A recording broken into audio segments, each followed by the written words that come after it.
Hello mga ka-express, magandang araw po sa inyong lahat. Ngayon ay araw po ng Huwebes o Huwebes Santo na po ngayon mga ka-express. At ang petsa ay 28 na po, 28 po ng buwan ng Marso. And this time, gagawa ulit tayo ng reaction video.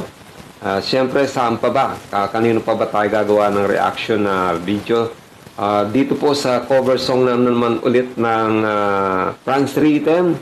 This time, OPM yung kanilang kakantahin. Pero bago ang lahat mga ka-express, natawa naman ako doon sa isang comment doon sa in-upload ko kahapon na reaction video ko dito pa rin sa sa family band na Franz Rhythm. Sabi ng comment ni Erich Trimidal, ano ba nakalagay dito? Wait lang ha. Basahin lang natin mga ka-express. Natuwa lang kasi ako rito. Sabi ni Erich, "Salamat sir, sana irat-rat mo na ang pag-react sa walang ibang mahal ng bayan na Franz Rhythm." Rat-ratin ko na daw. So, sige mga ka-express. And bago ko rat-ratin to, gusto muna kitang i-shout out. Erich Trimidal, 2723. Hindi ko alam kung anong lugar mo, pero shout out kung ano man yung bayan mo. Kung saan ka man nakatira, shout out dyan sa lugar nyo lahat. Sa inyong lahat dyan. So, ito mga ka-express, itong i-react nga natin ngayon ay yung OPM song na pinasikat ng bandang Asin. Ito po ang kumanta nito at nag-compose nito ay si Lolita Carbon. Sumikat ito nung dekada 90. Patapos yung dekada 80, papasok yung dekada 90. Halos sikat na sikat tong kanta na to dahil nga karamihan ng mga kanta ng Asin ay may patungkol sa patungkol sa makabayan at makakalikasan. Yan. Dalawa lang po ang inaano nila, kumbaga yung tinutumbok o direction ng kanilang mga song. Kung hindi patungkol sa kalikasan, patungkol naman po sa ating bayan. Yan. So, maraming nagmamahal at maraming humahanga dito sa bandang Asin. Anyway, tuloy-tuloy na tayo mga ka-express. Ako natutuwa ako dito dahil ginaguide ni Sir Francis yung kanyang mga anak. Hindi lang sa mga kantang latest ngayon ng mga yung mga sikat na kanta ngayon, kundi yung mga kanta rin na mga sinaunang kanta, mga old song. Tulad nito, itong old song na rin naman to eh.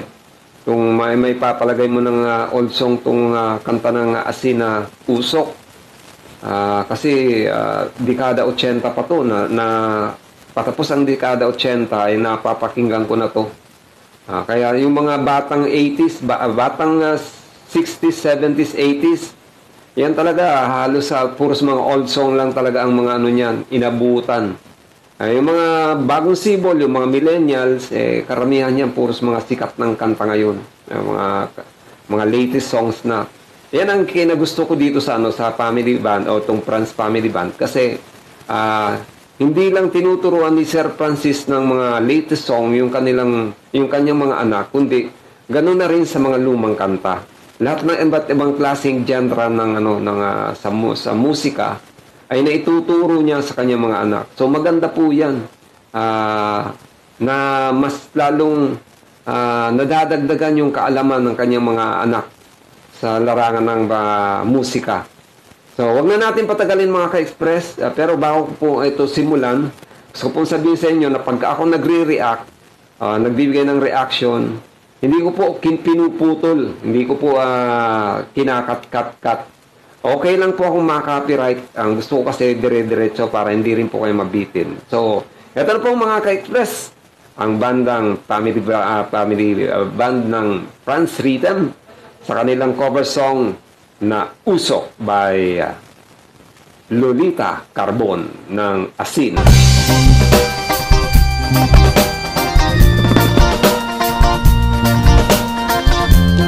Gusto ko yung kanilang mga outfit.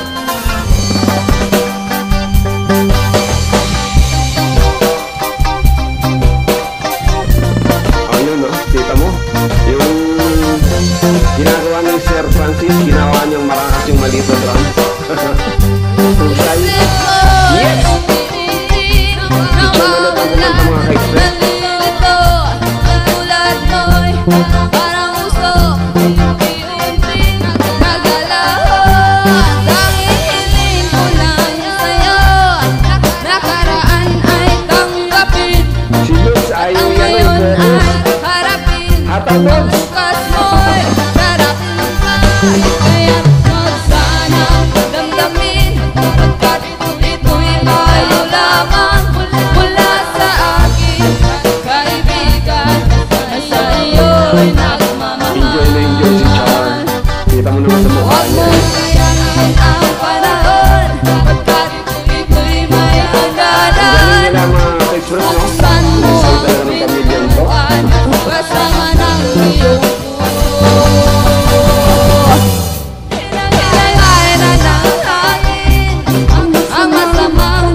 ang puso ko nalulungkot.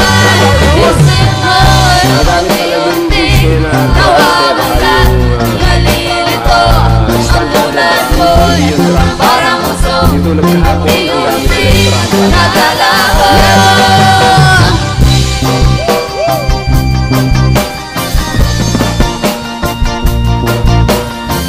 Ganda na kami ng mga outfit mga Express, di ba? Parang tribal.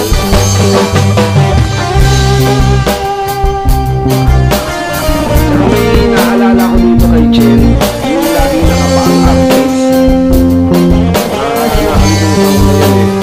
Ati Bayang Bayot. Yan, Bayang Bayot. Yeah, maraming salamat. Thank you, thank you, thank you. Well, thank you so much for watching. Thank you, Chen. Thank you, Char. Thank you, Dudes. And thank you, Sir Francis. Maraming salamat. God bless everyone. Alright. Please don't forget to subscribe, friends. O yan, huwag natin kalimutan mga ka-express, i-subscribe yung kanilang channel. Yan, maraming salamat sa inyo, Sir Francis, sa isa na namang napakagandang cover song. At alam ko, tiyak na gusto na naman yan ng yung libo-libong subscribers sa buong mundo. And ang wish ko lang, sana merong mag-manage sa kanila para magkaroon na sila ng sarili nilang recording label. Halimbawa, merong may mag-manager sa kanila para makapag-record sila ng kanilang sariling mga kanta. Hindi na yung mga cover song lang, di ba? So, yun din ang wini-wish ko na sana merong isang pilantropo o isang mabuting tao na mag-sign up sa kanila, i-sign up sila para gumawa ng mga songs, mga original songs na talaga. At syempre, magugustuhan niya ng kanilang mga fans sa buong mundo.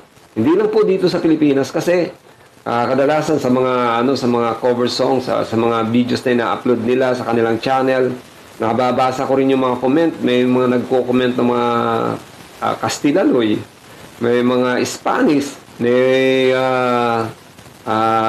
yung Chinese character o kaya Japanese character, Korean character. Hindi natin alam, pero ibig sabihin lang yan, talagang kilala na sila sa buong mundo. Hindi lang dito sa Pilipinas. So, yun nga, ang wini-wish ko na sana ay merong makagawa sila ng sarili nilang recording outfit yan.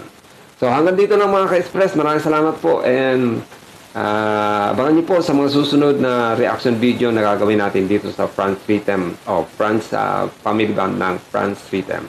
Thank you po and God bless. Diyos mabalos.